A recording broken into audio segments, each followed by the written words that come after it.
নমস্কার, বিজ্ঞানী রয়েছে স্টাডি চ্যানেলে আপনাদেরকে স্বাগত। আজকে একটি গুরুত্বপূর্ণ দিন 2025 সালের। আজকে সরস্বতী পূজা। আশা করি আপনারা প্রত্যেকেই আগামী দিনের ভবিষ্যতের জন্য সরস্বতী মায়ের কাছ থেকে আশীর্বাদ নিয়েছেন। আজকের এই গুরুত্বপূর্ণ দিনে বিজ্ঞানী রয়েছে স্টাডি ইউটিউব চ্যানেলটিতে একটি নতুন সাবজেক্ট যুক্ত হতে চলেছে, কারেন্ট অ্যাফেয়ার্স এবং জিকে। কারেন্ট অ্যাফেয়ার্স এবং জিকের গুরুত্বপূর্ণ প্রশ্নের সমাধানের ভিডিও আজকের থেকে আপলোড হতে থাকবে। আপনাদের এই মূল্যবান সময়কে নষ্ট না করিয়ে আজকের ভিডিওটি শুরু করছি। ভিডিওটি ভালো লাগলে ভিডিওটিতে লাইক, কমেন্ট, শেয়ার করতে ভুলবেন না। আজকের প্রথম প্রশ্ন, ভারতের ম্যানচেস্টার কাকে বলা হয়? অপশন ক দেরাদুনকে, অপশন খ আহমেদাবাদকে, অপশন গ সুরাটকে, অপশন ঘ কোচিনকে।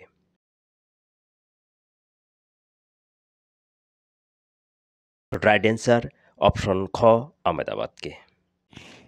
নেক্সট কোশ্চেন, কলকাতা বন্দরের সহযোগী বন্দর কোনটি?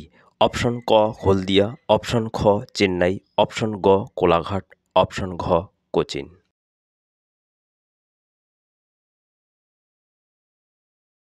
রাইট অ্যান্সার অপশন ক হলদিয়া। নেক্সট কোশ্চেন, নিম্নের কোনটি পৃথিবীর নীরব শহর নামে পরিচিত?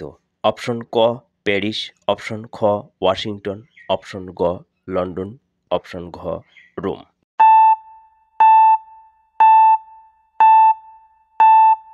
রাইট অ্যান্সার অপশন ঘ রোম। নেক্সট কোশ্চেন, সূর্য সিদ্ধান্ত গ্রন্থটি কে রচনা করেন? অপশন ক চাণক্য, অপশন খ রাজশেখর, অপশন গ আর্যভট্ট, অপশন ঘ বরাহমিহির।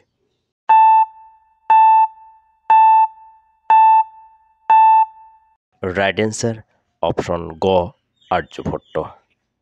নেক্সট কোশ্চেন, কে হরিয়ানার হ্যারিকেন নামে পরিচিত? অপশন ক কপিল দেব, অপশন খ রাহুল দ্রাবিড়, অপশন গ কে এল রাহুল, অপশন ঘ VVS লক্ষ্মণ।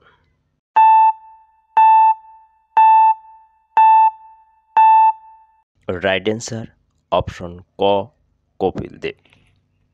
এরকম কারেন্ট অ্যাফেয়ার্স, জিকে, ম্যাথের সমস্ত কম্পিটিটিভ এক্সামের ভিডিওগুলোকে ধীরে ধীরে প্রোভাইড করানো হবে। সেজন্য বিবানী রয়েছে স্টাডি ইউটিউব চ্যানেলটিকে সাবস্ক্রাইব করে রাখবেন এবং আমাদের ইনস্টাগ্রাম, ফেসবুক পেজটিকে ফলো করে রাখবেন, যাতে এরকম নিত্য নতুন ভিডিও সবার আগে আপনার কাছে পৌঁছে যায়।